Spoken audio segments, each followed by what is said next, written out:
حضور غوث پاک نے بھی ایک وظیفہ بتایا ہے، وہ بھی بتا دوں آپ کو۔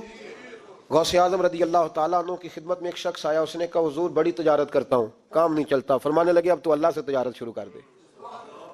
کیا مطلب؟ فرمانے لگے 10 کمائے تو ایک اللہ کے راستے میں دے، رب کریم اس کے بدلے میں تجھے 70 عطا فرمائے گا۔ اس نے کہا حضور اس طرح کروں؟ فرمایا تو یہ کر کے دیکھ، عبد القادر جیلانی وعدہ کرتا ہے اللہ تیری مدد کرے گا۔